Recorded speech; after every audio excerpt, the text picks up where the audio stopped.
예수께서 유대 베들레헴에서 나심에 동방으로부터 박사들이 예루살렘에 이르러 말하되 유대인의 왕으로 나신 이가 어디 계시냐? 우리가 동방에서 그의 별을 보고 그에게 경배하러 왔노라 하니 헤롯 왕과 온 예루살렘이 듣고 소동한지라.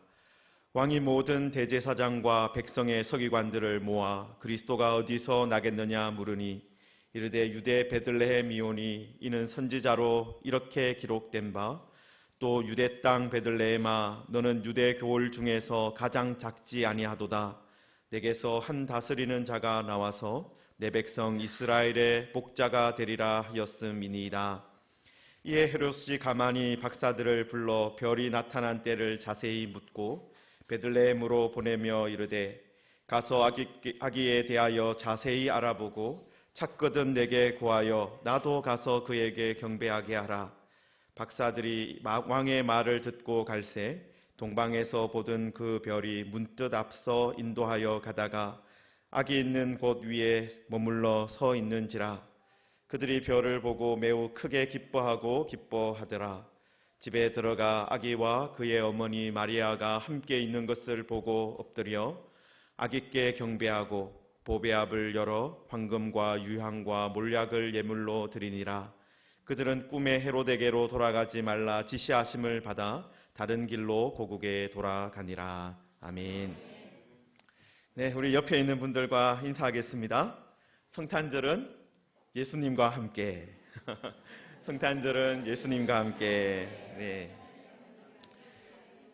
네, 이렇게 성탄절을 예수님과 함께 보내기 위해서 이 자리에 오신 모든 분들을 환영하고 또 축복합니다.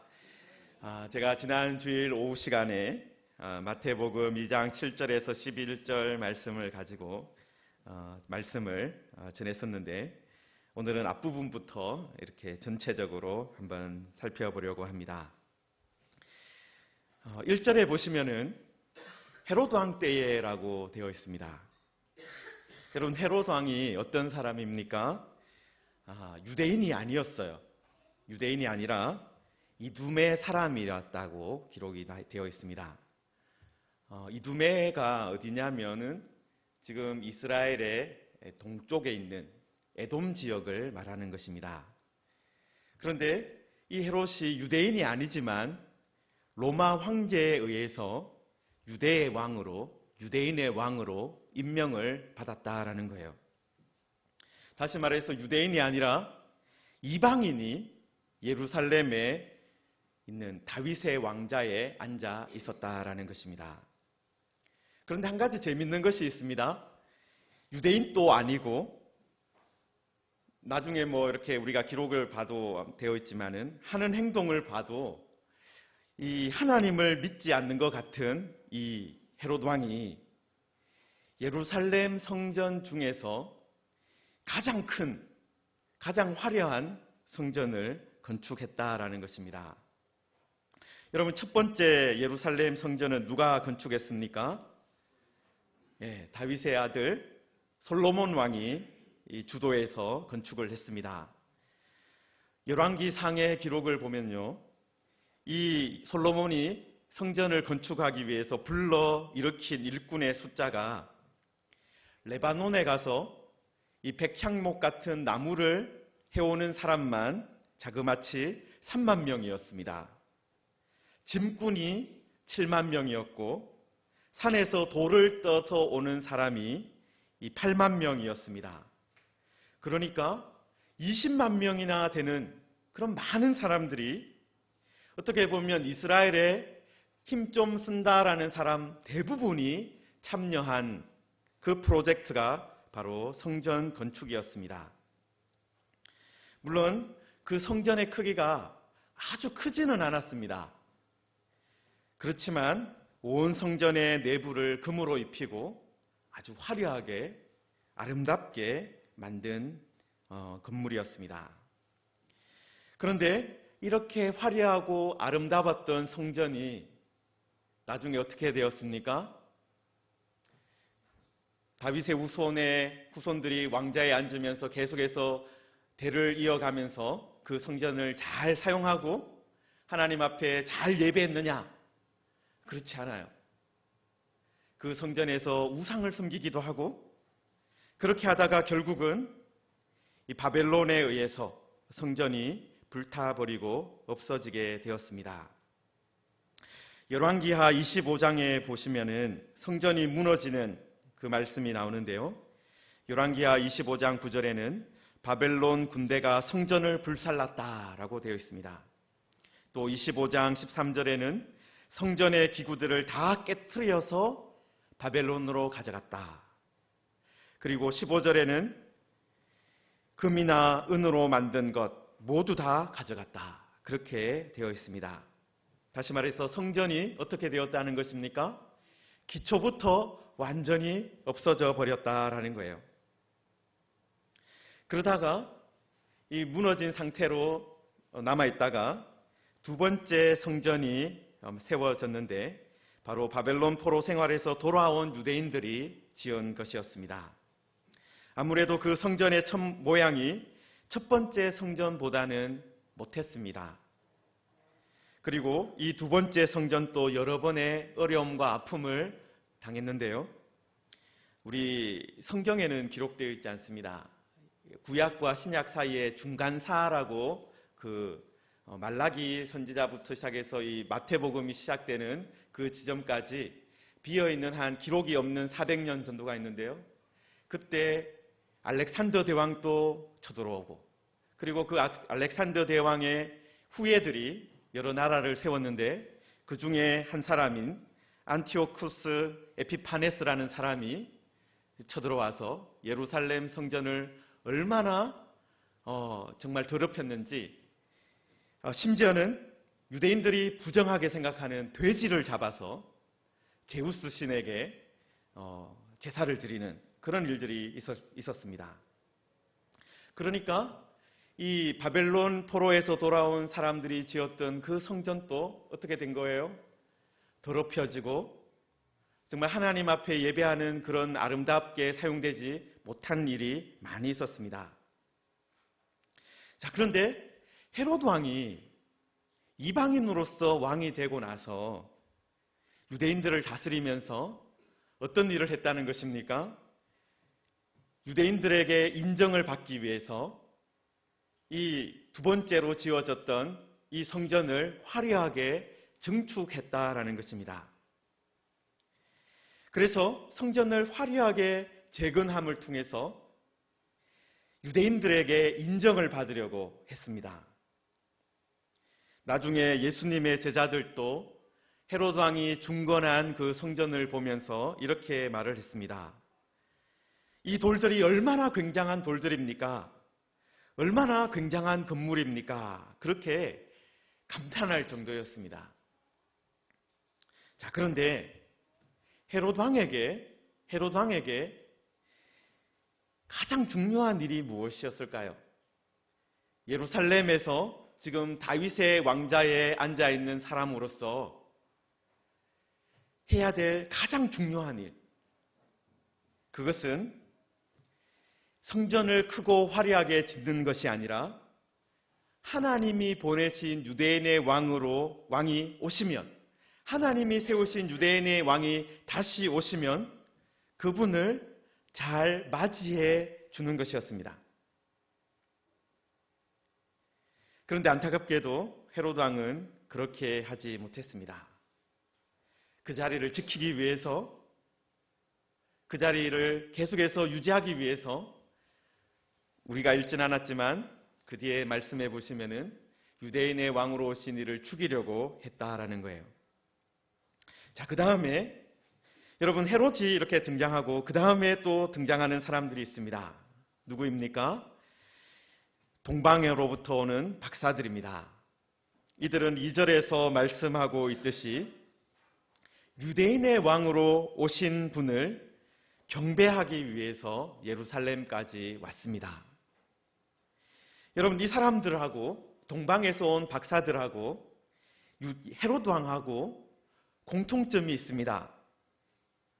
무엇입니까? 이들도 헤롯 왕처럼 이방인이다라는 거예요.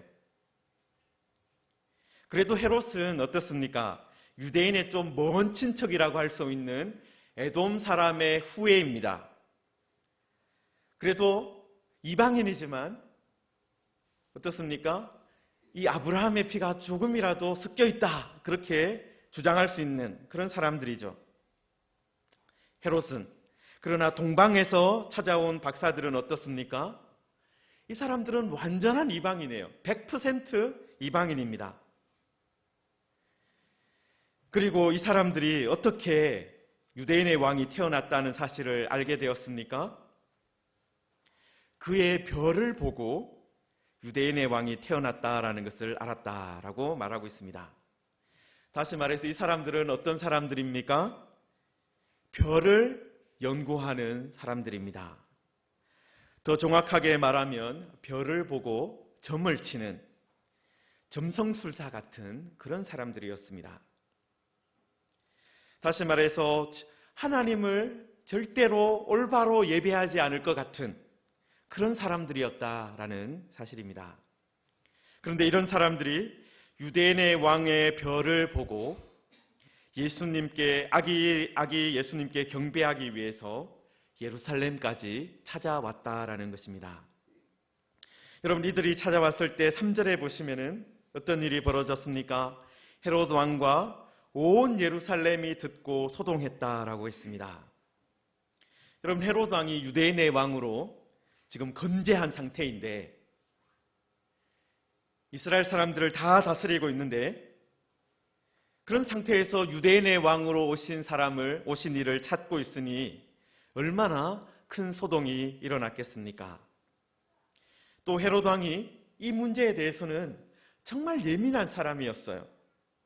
자신의 왕권을 위협한다 싶으면 아무리 가족이라 하더라도, 아무리 가까운 사람이라 하더라도 아들도, 아내도, 장모도, 삼촌도 아끼지 않고 죽였던 사람이었습니다. 그래서 이 말을 듣고 이 동방의 박사들이 유대인의 왕으로 나신 이를 찾는다라는 말을 듣고 헤롯 왕뿐만 아니라 예루살렘에 큰 소동이 벌어졌던 것입니다.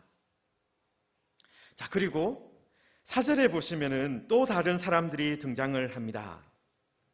누가 등장을 합니까?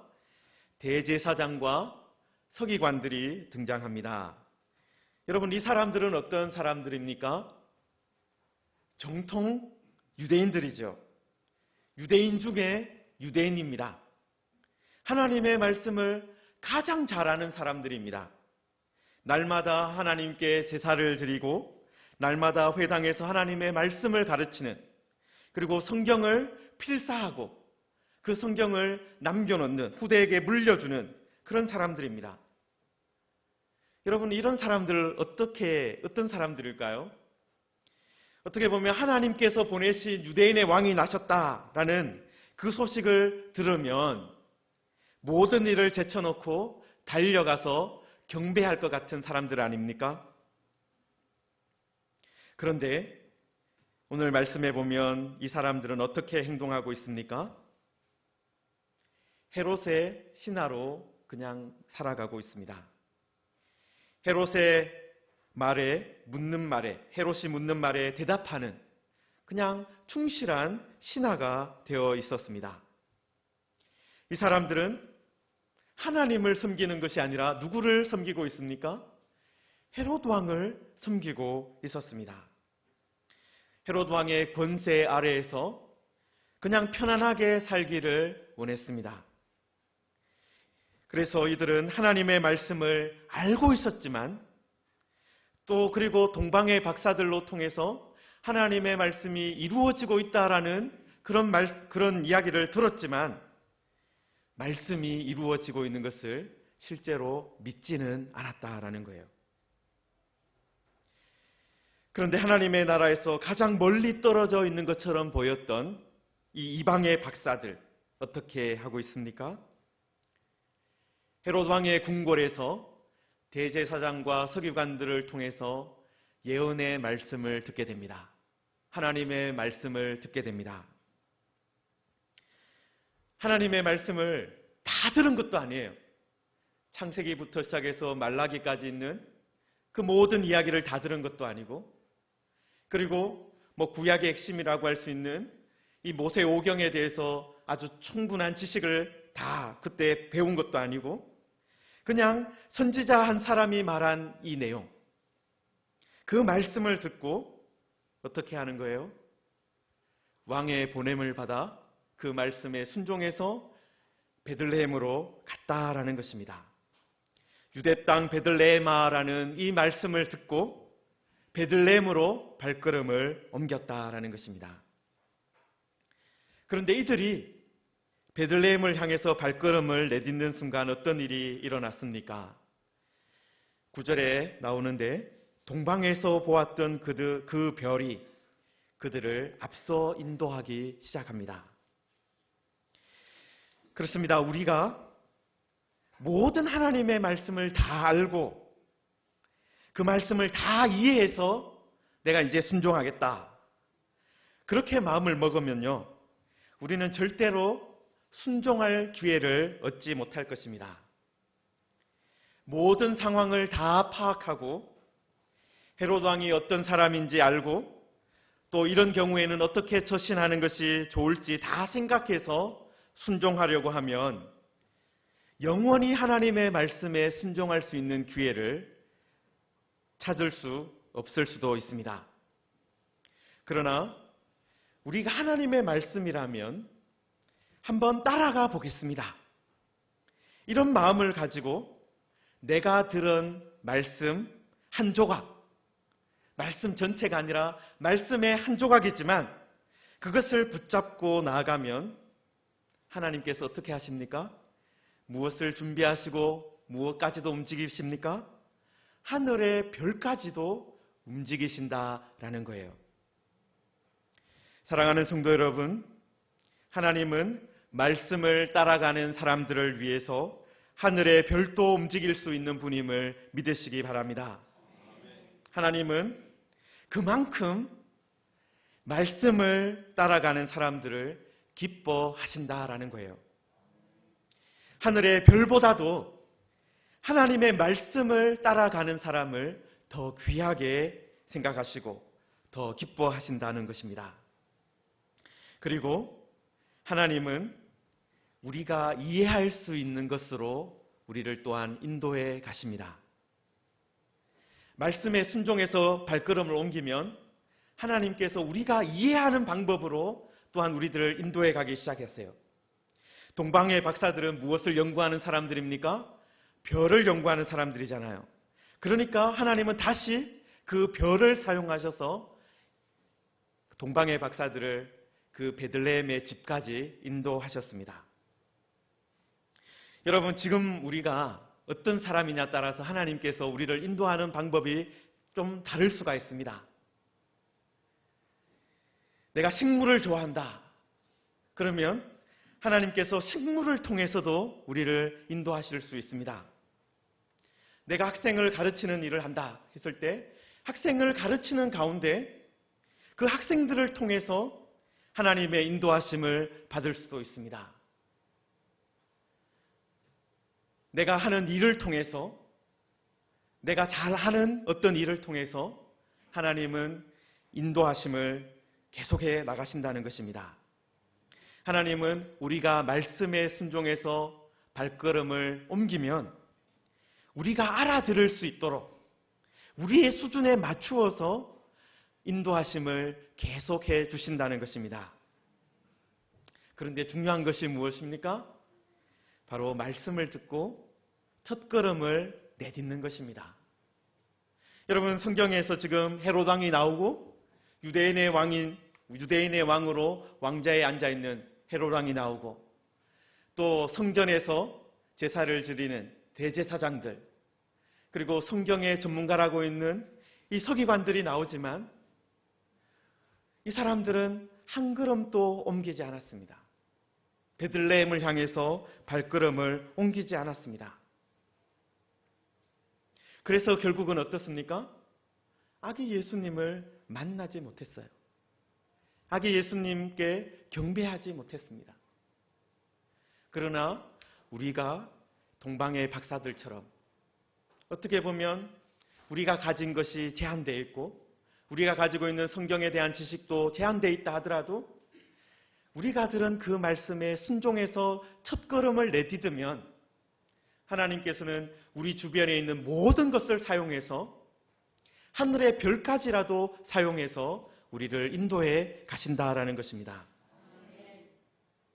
자, 이렇게 동방박사들은 마침내 베들레헴에 있는 한 집에 도착을 했습니다.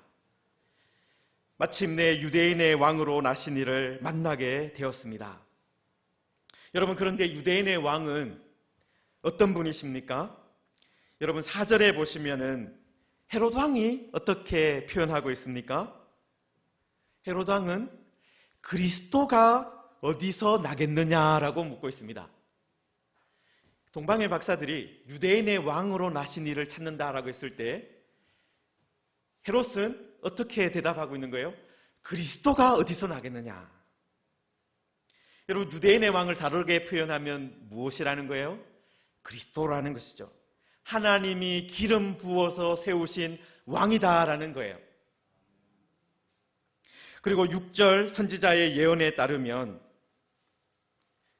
대제사장과 서기관들이 인용하고 있는 그 말씀에 따르면 다스리는 자다. 그리고 내 백성 이스라엘의 목자라고 할 수 있습니다. 여러분, 그리스도, 하나님께 기름 부어 세움을 받은 왕, 다스리는 자, 이스라엘의 목자, 얼마나 대단해 보이는 그런 칭호들입니까? 그런데 유대인의 왕이 지금 어떤 모습으로 있습니까?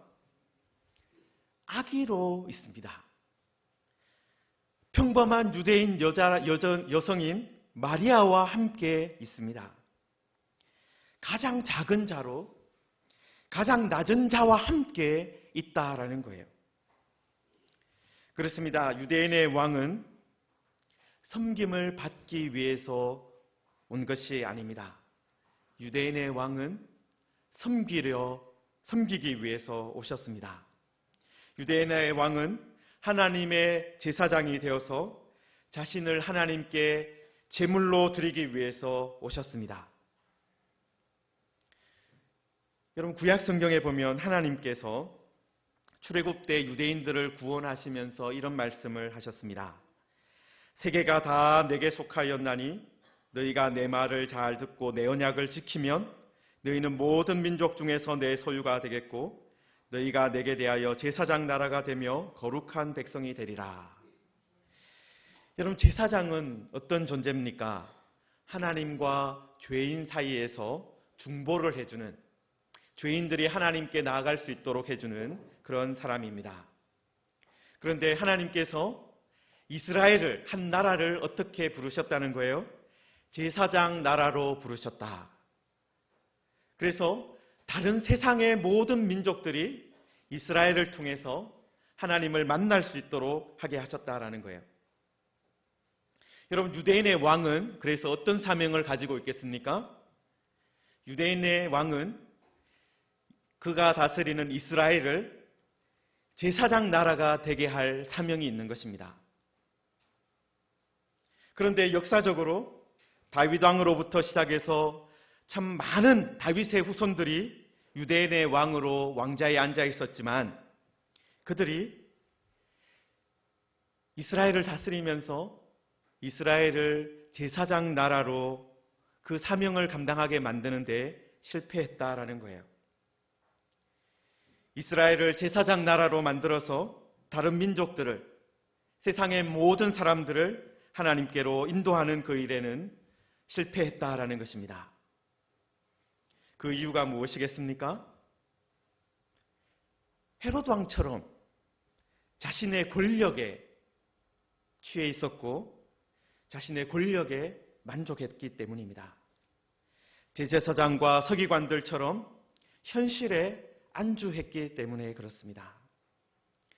내가 가장 큰 성전을 지었지, 내가 이 정도 했으면 되었지 하는 그런 공로의식에 빠져 있었고, 내가 성전에서 일하고 있다, 내가 그래도 성경을, 하나님의 말씀을 잘 알고 있다, 그런 것에 만족했기 때문입니다. 그런데 예수님은 어떻게 하셨습니까? 자신이 하나님의 아들이기 때문에, 그리스도이기 때문에, 유대인의 왕이기 때문에, 다스리는 자이기 때문에, 이스라엘의 목자이기 때문에 내가 높임을 받아야 된다. 내가 모든 사람에게 섬김을 받아야 된다. 그렇게 주장하지 않으셨습니다. 예수님은 전체 생애가 오심부터 시작해서 마칠 때까지 섬김과 낮아짐의 연속이었습니다. 예수님은 지시할 수 있었습니다. 명령할 수 있었습니다. 고난과 십자가를 거부할 수도 있었습니다. 그러나 하나님 아버지의 말씀에 절대적으로 순종하셨고 하나님의 뜻을 따라 고난과 십자가까지 감당하셨다라는 것입니다. 그래서 겉으로 보기에는 가장 유대인의 왕처럼 보이지 않았습니다. 예수님은 그냥 보기에는 유대인의 왕처럼 보이지 않았습니다. 그러나 그 모습이, 그 고난받는 모습이, 그 섬기는 모습이야말로 하나님께서 원하셨던 가장 유대인의 왕다운 모습이었다라는 것입니다. 예수님은 헤롯처럼 예루살렘 왕궁에 계시지 않았지만 유대인의 왕이셨습니다. 예수님은 악이셨지만은 모든 것을 다스리는 분이셨습니다. 이방의 동방 박사들은 이런 아기 예수님께 가장 먼저 엎드려 경배했던 것입니다. 그리고 자신들이 가지고 왔던 소중한 것을 드려서 경배했습니다. 아기로 낮아지신 유대인의 왕 앞에 동방의 박사들은 어떻게 했습니까? 그들도 낮아지는 것을 선택했다라는 거예요.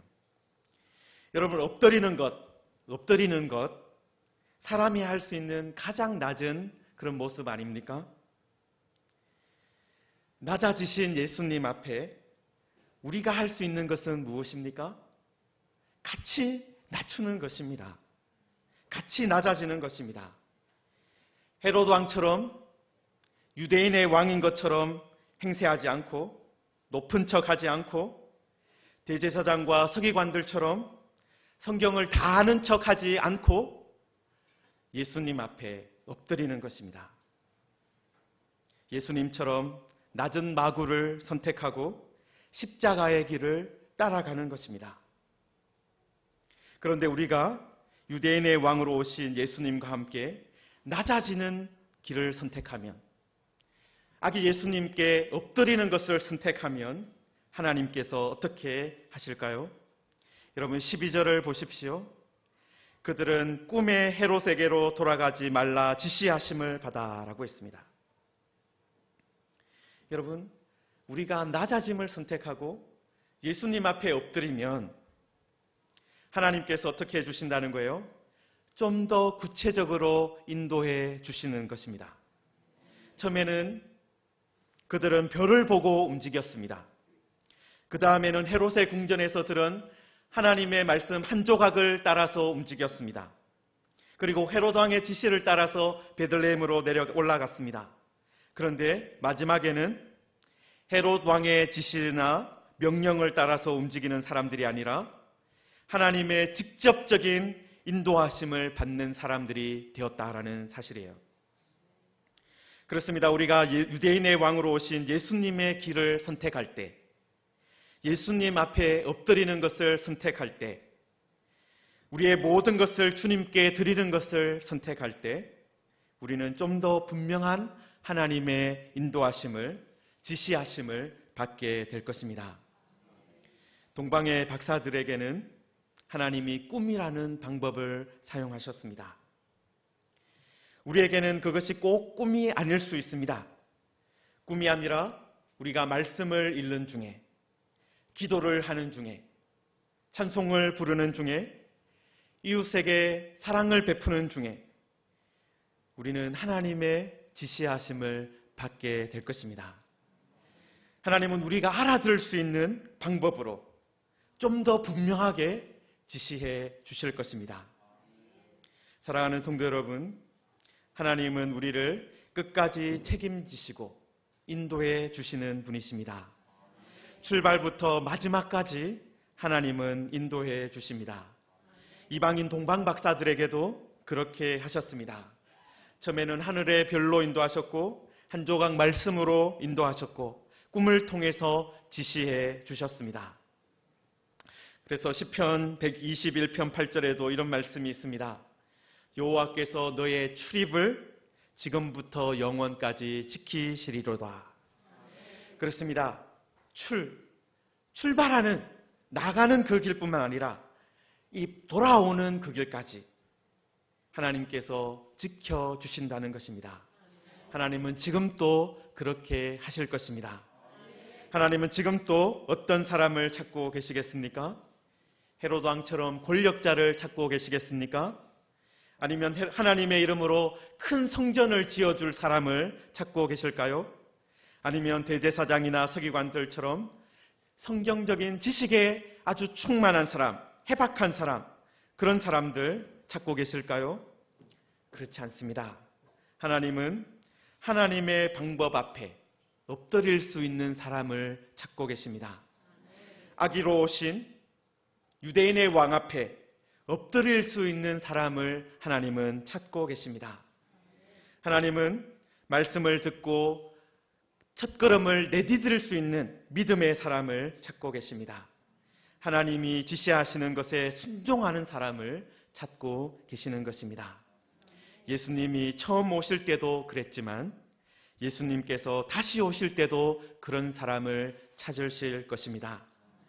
예수님이 재림하실 때 예수님은 헤로드 왕 같은 권력자들을 찾지 않으실 것입니다. 세상을 쥐락펴락하는 돈 많은 사람들 찾지 않을 것입니다. 성경 박사들을 찾지 않으실 것입니다. 예수님이 찾는 사람은 사람들이 보기에는 하나님의 나라에서 가장 멀리 떨어져 있는 것처럼 보일 수 있는 사람일 수도 있습니다. 마치 동방의 박사들처럼 말입니다. 그 사람들의 직업이 이해가 되지 않을 수도 있습니다. 예수님의 초림 때에도 예수님은 누구의 친구가 되어주셨습니까? 세리와 죄인들, 창기들의 친구가 되어주셨습니다. 여러분, 이런 예수님께서 오셨기 때문에, 이런 자기를 낮추시는 예수님께서, 유대인의 왕이 오셨기 때문에, 그래서 우리들에게도 가망성이 있는 것입니다. 우리 같은 사람도 하나님의 자녀가 될 수 있는 것입니다. 우리 같은 사람도 하나님의 지시하심을 받고 살 수 있는 그런 은혜를 누릴 수 있습니다. 성도 여러분, 오늘 성탄절 예배가 끝나면 우리도 집으로 돌아갈 것입니다. 일상으로 돌아갈 것입니다. 그런데 세상으로 돌아가면 어떤 유혹을 받게 됩니까? 높아지려고 하는, 1등이 되려고 하는, 헤로드 왕처럼 되라고 하는 그런 세상의 유혹 속에 살아갈 것입니다. 그러나 성탄절을 예수님과 함께 보낸 우리들은, 아기로 오신 유대인의 왕 앞에 엎드려 경배한 우리들은 새로운 방식으로 살아가는 것을 선택할 것입니다. 세상의 권력자들을 따라가는 것이 아니라, 그들의 말을 순종하며 사는 것이 아니라, 고난과 십자가의 길을 걸어가신 예수님의 뒤를 따라갈 것입니다. 하나님의 지시하심을 귀 기울여 듣게 될 것입니다. 그리고 그 하나님의 지시하심에 우리의 삶을 맡기며 살아갈 것입니다. 이런 은혜를 누리시는 우리 모든 성도님들 되기를 주님의 이름으로 축원합니다.